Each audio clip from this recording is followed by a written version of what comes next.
Sergeant Mitchell's voice cut through the silence of the empty supermarket parking lot, his hands resting deliberately on his service weapon. The harsh glare of his patrol car's headlights illuminated Vanessa's face as she stood calmly beside her BMW, keys in hand.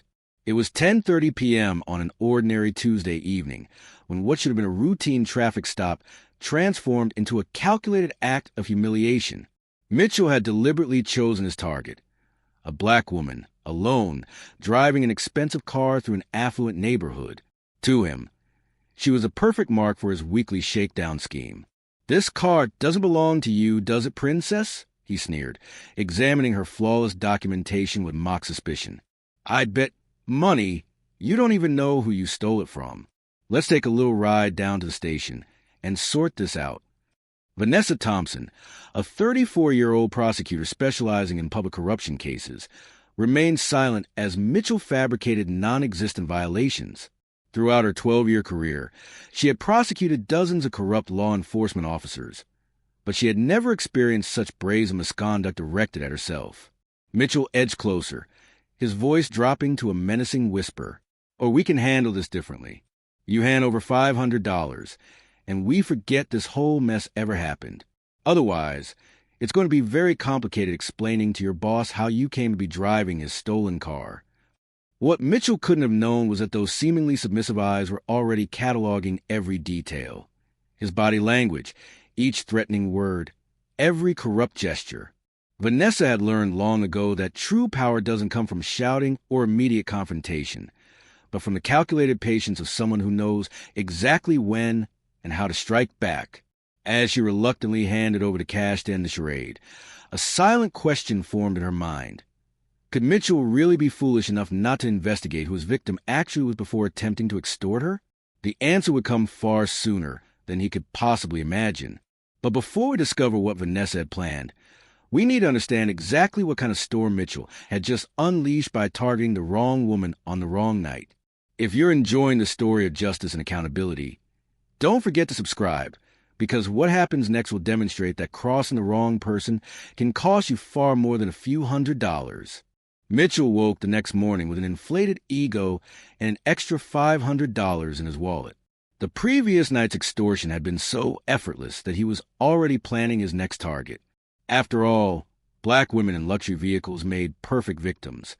They rarely had access to quality legal representation and typically surrendered at the first hint of trouble. Over breakfast at Diner's Corner, he bragged to fellow officers about how he'd taught some uppity princess a lesson the previous evening. "You should have seen how meek she got once I explained how things work around here," Mitchell chuckled, stirring sugar into his coffee. What Mitchell didn't realize was that 3 tables away, Vanessa Thompson sat with a book, mentally recording every word of his conversation. She had arrived early deliberately, choosing the restaurant frequented by local law enforcement, armed with nothing but impressive powers of observation and the ability to blend into background. As Mitchell continued his performance for his colleagues, describing in vivid detail how he'd invented irregularities with the BMW, Vanessa discreetly activated her phone's recording function. Every cruel laugh, every racist comment disguised as cop humor, every admission of criminal conduct, all carefully documented. "The trick is selecting your targets wisely," Mitchell continued, oblivious to the gathering storm just feet away.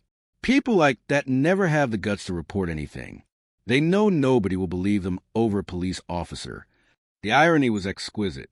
Here sat a man boasting about crimes committed against a prosecutor, completely unaware that his chosen victim had direct access to internal affairs, strategic connections with federal judges, and most importantly, a passion for justice that had been honed through years of prosecuting people exactly like him.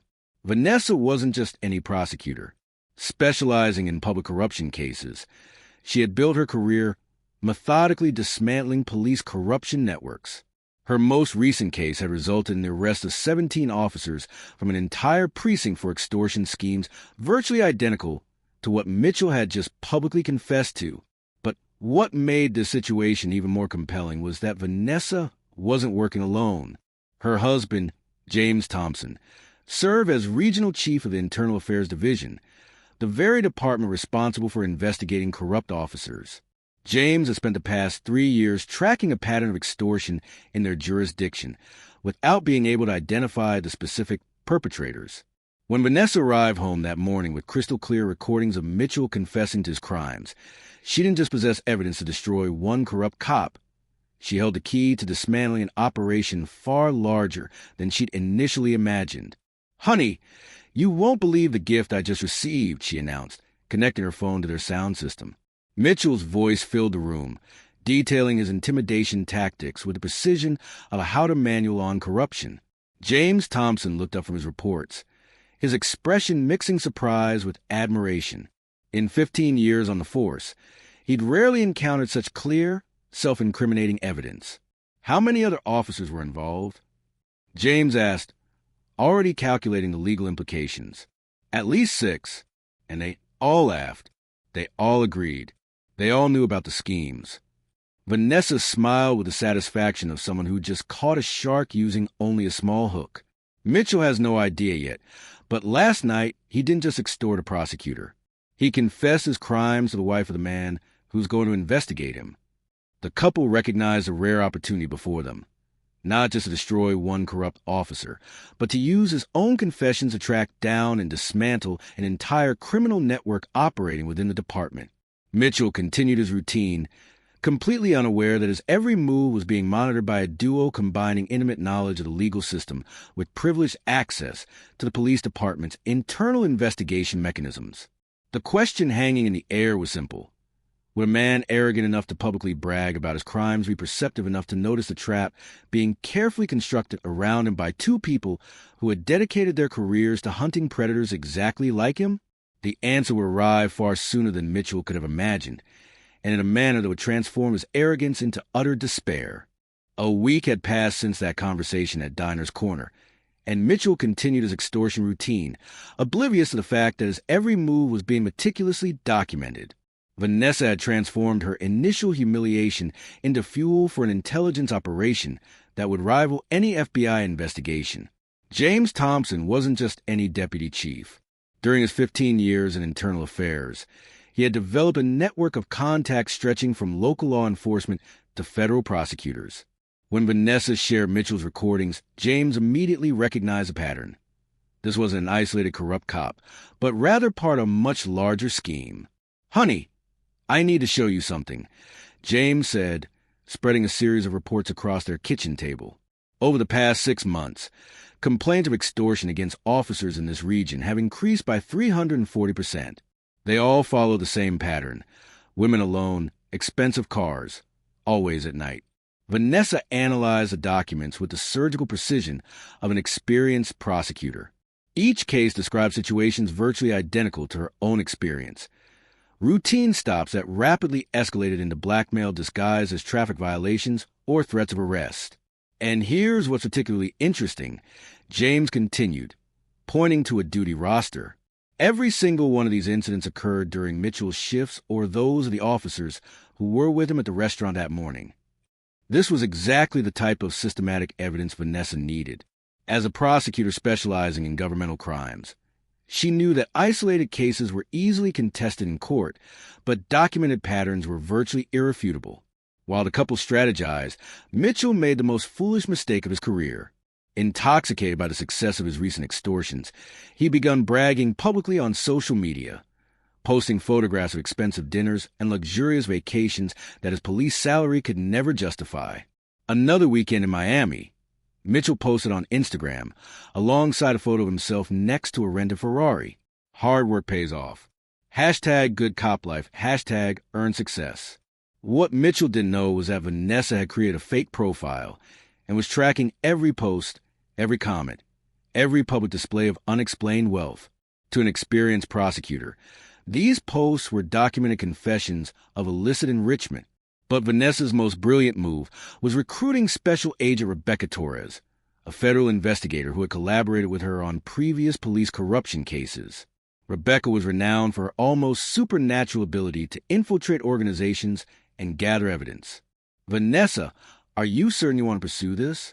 Rebecca asked during what appeared to be a casual lunch at a cafe near the courthouse. Confronting police corruption always carries risks, even when you're on the right side of the law. Rebecca, he didn't just extort me. He publicly confessed that he does this regularly to other women, Vanessa replied, discreetly sliding a copy of the recordings across the table. How many other victims do you think exist? How many women have paid for humiliations they should never have had to endure? Rebecca listened to recordings through headphones, her expression hardening with each of Mitchell's confessions. As a federal agent specializing in corruption crimes, she'd heard countless confessions throughout her career, but rarely anything so self-incriminating and detailed. This isn't just individual corruption, Rebecca muttered, removing her headphones. This is an organized criminal operation. I'm going to need federal authorization for a comprehensive investigation. Meanwhile, James had quietly begun reviewing years of archive reports, discovering that Mitchell's pattern of extortion was even older and more systematic than they'd imagined. Using his authority as deputy chief, he'd requested phone records, GPS tracking data from patrol vehicles, and analysis of duty schedules that would reveal exactly where and when Mitchell conducted his criminal activities. Most remarkably, Mitchell remained completely oblivious to the net closing around him. In fact, his arrogance had grown so pronounced that he'd begun recruiting other officers into his scheme, offering tips on identifying lucrative targets. The secret is choosing women who have something to lose, Mitchell explained to a rookie officer over coffee at Diner's Corner, unaware that a customer 3 tables away was Rebecca Torres. Recorded his every word through federal surveillance equipment. Lawyers, doctors, executives, people who'd rather pay than face complications. They never reported. The irony was delicious. Here sat a man teaching others to commit crimes against precisely the kind of people who possessed the power to completely destroy him. It was like watching someone dig their own grave while distributing shovels to their accomplices. Vanessa knew she possessed not only evidence to destroy Mitchell, but also material to dismantle a criminal operation that had likely victimized dozens of women over several years. Each recording, each document, each social media post was another piece of a puzzle that became more incriminating with each passing day. James had discovered through his internal contacts that Mitchell was being considered for promotion based on his excellent productivity rates, essentially being rewarded for criminal activities disguised as police efficiency. "It's perfect," Vanessa commented when James shared news of the impending promotion. "Let's allow him to receive the promotion first. The fall will be even more spectacular when it happens publicly in front of all his superiors." Rebecca had obtained federal authorization for a comprehensive investigative operation, including wiretaps, electronic surveillance, and undercover infiltration. The case had attracted attention from the Federal Justice Department itself, which was interested in using Vanessa's evidence as a spearhead for a much broader investigation into systematic police corruption throughout the region. The question hanging in the air was fascinating. Was it possible that a man arrogant enough to publicly document his own criminality, recruit accomplices, and boast about extortion on social media could be intelligent enough to realize he was being hunted by a federal prosecutor, an internal affairs chief, and an FBI special agent working in perfect coordination to destroy not only his career, but the entire criminal network he'd created around himself? The answer would arrive far sooner than Mitchell could have imagined, and in a manner that would transform his arrogance into absolute terror when he finally discovered who the woman he'd chosen as his victim on that fateful night in the parking lot truly was. Mitchell's promotion ceremony was scheduled for Friday morning in the main auditorium of the police headquarters. 50 officers, dozens of family members, and even several local politicians had gathered to witness what was meant to be recognition of an exemplary officer for his years of dedicated service to the community. Mitchell adjusted his new tie, purchased with extortion money, and smiled at the assembled crowd. At 42 years old, he was finally being promoted to lieutenant, a position that would grant him even more authority to expand his criminal enterprise. What he didn't know was that the ceremony had been carefully orchestrated by Vanessa as the perfect stage for his public downfall. "Ladies and gentlemen," announced Police Chief Morrison, "today we honor a man whose exemplary work on the streets demonstrates the very best of our department." Vanessa sat in the third row, wearing sunglasses and a scarf, enough of a disguise that Mitchell didn't immediately recognize her. Beside her, James Thompson posed as simply another deputy invited to the ceremony. In the front row, Rebecca Torres masqueraded as a local journalist, complete with a camera and press credentials. As Mitchell stepped onto the stage to receive his new badge, his phone vibrated with a text message. He discreetly glanced at the screen, and his confident smile faltered for a microsecond. The message came from an unknown number. "Do you remember the woman in the BMW? She remembers you." Mitchell attempted to maintain his composure as Chief Morrison continued his laudatory speech, but his eyes began nervously scanning the audience. Who had sent that message? And how did anyone know about the BMW? A second message arrived. "Check your email now." With slightly trembling hands, Mitchell discreetly opened his personal email on his phone. What he saw made his blood run cold. There was a compressed file attached titled Evidence, Systematic Extortion Operation. Inside were dozens of audio recordings, video files, and documents that meticulously detailed every crime he had committed over the past 3 years. Recordings of his conversations at Diner's Corner, confessing to extortion. Screenshots of his social media posts displaying unexplained wealth. GPS reports from patrol vehicles showing suspicious movement patterns.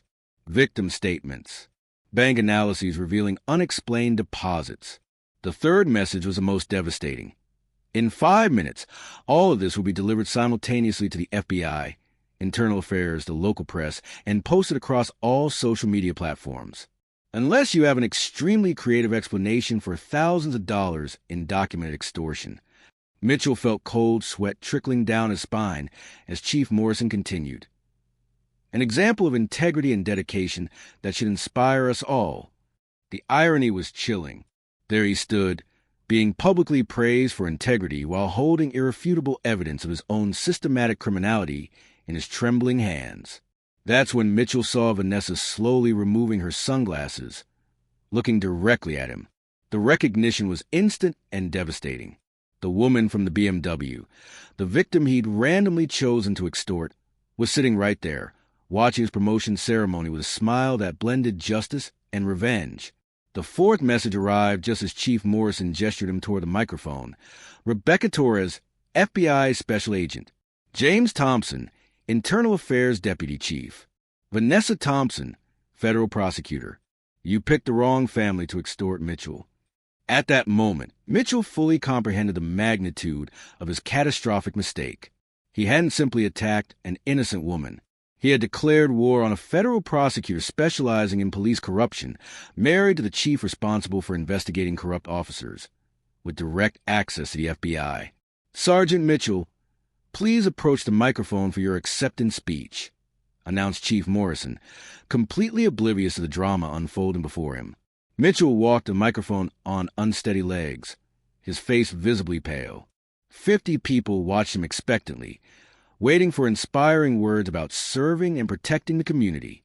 That's when the fifth message arrived. You have 2 options. Confess publicly now and negotiate a reduced sentence, or wait 5 minutes for everything to be revealed in the most humiliating manner possible. This is your only opportunity to maintain some dignity. Mitchell looked at the audience, then at Vanessa, who was now smiling openly. He knew he was completely defeated. There was no escape, no plausible denial, no way to convince anyone that the evidence was fabricated. Mitchell began, his voice faltering into the microphone. I have committed serious crimes against innocent citizens. The auditorium fell completely silent. Chief Morrison stared at Mitchell with growing confusion. For the past 3 years, I have used my badge to extort money from innocent women. I invented violations, made false threats of arrest, and blackmailed people for personal financial gain. The shocked murmurs of the audience rapidly escalated. Mitchell's family members looked on in horror. Fellow officers exchanged incredulous glances. Vanessa stood calmly and walked in front of the auditorium. My name is Vanessa Thompson, Federal Prosecutor specializing in crimes against public administration. I have documented evidence that Sergeant Mitchell has systematically extorted dozens of women over the past several years. The bomb had detonated. Cell phone cameras began recording from every angle. Rebecca Torres, revealing her true identity, began officially documenting the public confession. James Thompson took the stage. Sergeant Mitchell, you are under arrest for extortion, corruption, abuse of authority, and criminal conspiracy. You have the right to remain silent. As the handcuffs clicked around his wrists, Mitchell looked at Vanessa one final time. She returned his gaze with the serene dignity of someone who had transformed personal humiliation into systemic justice. You chose the wrong victim that night, Vanessa said, her voice carrying clearly across the stunned auditorium. And now, dozens of other women you victimized will finally receive justice. The ceremony intended to celebrate Mitchell's promotion had become the stage for his spectacular public downfall and arrest. Within minutes, videos of the confession were going viral across social media platforms. Within an hour, Mitchell's extortion operation would dominate local television news. The question hanging in the air was fascinating. Could a man arrogant enough to confess his crimes publicly during his own promotion ceremony have imagined that his downfall would be used as an example to reform the entire system of police corruption in the region, transforming his personal humiliation into the catalyst for a revolution of transparency and accountability that would protect dozens of future victims? The answer would emerge in the weeks ahead, when the true extent of Vanessa's justice would reveal itself to be far greater than simple revenge against one corrupt police officer. 3 months after Mitchell's spectacular arrest, the police headquarters seemed like an entirely different institution. The video of his public confession had accumulated over 2 million views, making it one of the most thoroughly documented cases of police corruption in American history. But the real revolution occurred behind the scenes, meticulously orchestrated by Vanessa and James Thompson. The operation that began with a simple $500 extortion had evolved into the largest police corruption investigation in the county's history. Rebecca Torres, now promoted to FBI Special Supervisor, coordinated a federal task force that had identified and prosecuted 17 additional corrupt officers using evidence gathered from the Mitchell case. The pattern was systematic. Rebecca explained during a press conference that Vanessa watched with quiet satisfaction. What we discovered was an organized extortion ring that victimized more than 200 women over the past 5 years, generating approximately $500,000 in illicit proceeds. Mitchell, now serving a 15-year sentence for extortion, corruption, and criminal conspiracy, had become an unwitting celebrity among inmates. Ironically, the man who had boasted about intimidating defenseless women was now constantly humiliated by other prisoners who knew his story from news coverage. His former partner, Manuel, who had cooperated fully with authorities in exchange for a reduced sentence, now worked as an instructor in police rehabilitation programs. His personal downfall had transformed into an opportunity for redemption, teaching young officers about the dangers of systematic corruption. But Vanessa's most elegant revenge wasn't merely the imprisonment of the corrupt. It was a complete transformation of the system that had allowed them to thrive for so long. As a federal prosecutor, she had used documentation from the Mitchell case to implement the Thompson Protocol, a monitoring and auditing system that would revolutionize police transparency throughout the state.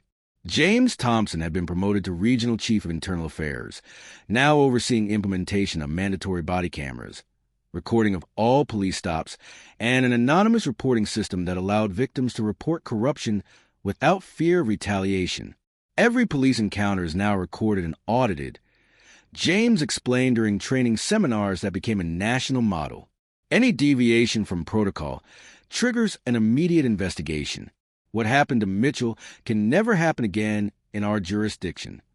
The most delicious irony was that Mitchell had inadvertently created a legacy of transparency and accountability that would protect thousands of future victims. His documented arrogance and stupidity had become teaching material in police academies across the country, a permanent example of how corruption destroys not only victims, but perpetrators themselves. Vanessa had received the National Award for Excellence in Law Enforcement for her work on the case. But the real satisfaction came when she began receiving letters from women who had been victimized by Mitchell and other corrupt officers. Each testimony confirmed that her personal experience had sparked a systematic revolution. Prosecutor Thompson wrote one victim, "For years, I carried the humiliation of that day in silence. Seeing Mitchell publicly confess his crimes gave me the courage to rebuild my life and trust the justice system again." Most impressive was that Vanessa had transformed a traumatic experience into a personal crusade that transcended individual revenge. She had created the Police Corruption Victim Support Fund, financed with assets confiscated from convicted corrupt officers, offering free legal support to those who couldn't afford to challenge the system. Rebecca Torres often reflected on how a single night in a supermarket parking lot had triggered changes affecting millions of people. Vanessa didn't just destroy the corrupt, she commented during interviews. She completely redesigned the system to protect future victims. 2 years after his arrest, Mitchell attempted to appeal his sentence, claiming his public confession had been coerced. The appeal was denied within 24 hours, with a judge commenting that we have rarely seen such abundant and self-incriminating evidence of systematic guilt. During a routine prison visit to document progress on her investigation, Vanessa encountered Mitchell in a hallway. He tried to avert his gaze, but she held his eyes with the same serene dignity she displayed that night in the parking lot. "Do you still remember the woman in the BMW?" she asked calmly as guards observed. Mitchell nodded reluctantly, his arrogance completely evaporated. "Good, because now you understand that choosing the wrong victim isn't just dangerous for you, it's devastating for the entire corrupt system you represented." The impact of the case had spread far beyond local borders. Law schools included Thompson versus Mitchell in their curricula as an example of how meticulously collected evidence and intelligent legal strategy can dismantle seemingly invincible schemes of systematic corruption.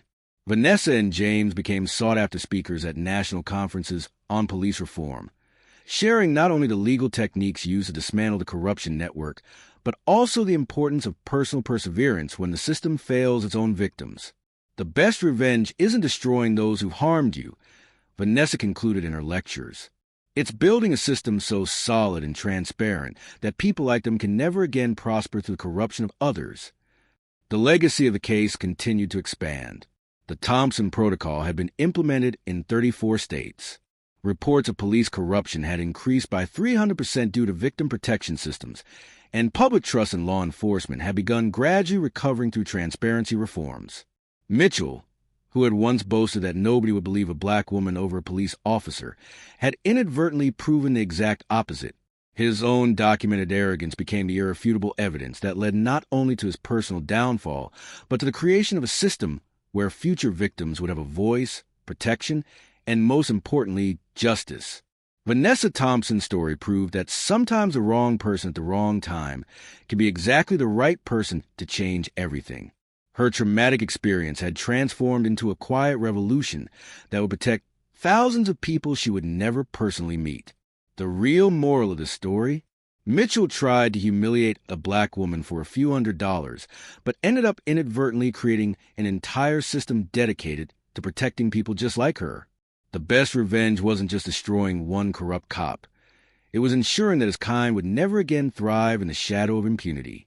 If the story of justice and transformation has inspired you, subscribe for more real-life cases of people who turned injustice into revolution.